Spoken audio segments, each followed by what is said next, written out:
యాక్చువల్‌గా ఈ స్కీమ్స్ అన్నీ స్టార్ట్ చేసింది డెఫినిట్‌గా it is a good initiative by any government. ఎందుకంటే సొసైటీలో there is no balance. Then certain population that has to be help. ఎందుకంటే మిగతాయన్నీ కూడా నీకు కావాలంటే చేస్తావు లేదంటే లేదు. వైద్యం అలా కాదు. అవసరమై వెళ్తారు వాళ్ళు. ఎగ్జాక్ట్‌లీ. సో అప్పుడు మనం ఆపన్నహస్తం అందించడం ఖచ్చితంగా అవసరం.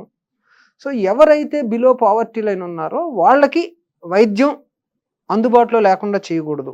అయితే దానికి గవర్నమెంట్ హాస్పిటల్స్ ఉన్నాయి. గవర్నమెంట్ హాస్పిటల్స్‌లో ఎప్పుడైతే ఇంత ఇన్‌ఫ్రాస్ట్రక్చర్ లేదో, అంటే ఫర్ ఎగ్జాంపుల్ కార్డియాక్ కేసెస్ చేయాలంటే ఇన్‌ఫ్రాస్ట్రక్చర్ లేదు మన గవర్నమెంట్ హాస్పిటల్ సరిపడా. కరెక్ట్. అట్లాగే క్యాన్సర్‌కి లేకపోవచ్చు. ఏదైతే లేదో ఆ ఇన్‌ఫ్రాస్ట్రక్చర్ లేని ఆటిల్ని మొట్టమొదటగా వీటిల్లోకి తీసుకొచ్చారు. So government has sponsored that. ప్రతి పెద్ద హాస్పిటల్ ఏం కోరిందంటే, మీరు పెద్ద హాస్పిటల్స్‌లో ఒక 20-30% నాన్ ఆపరేషనల్ బెడ్స్ ఉంటాయి, ఖాళీగా ఉంటే ఆ సేవ చేయండి మీరు. We will give you no profit no loss packages. Almost మీరు చేసిన ఖర్చు మేము ఇచ్చేస్తాం. So that the hospital also is benefited. నిజంగా ఇస్తున్నాయా? అంటే ఏం చెప్తారు? ఖచ్చితంగా వాళ్ళు ప్యాకేజెస్ చేసినప్పుడు అట్లాగే చేశారు.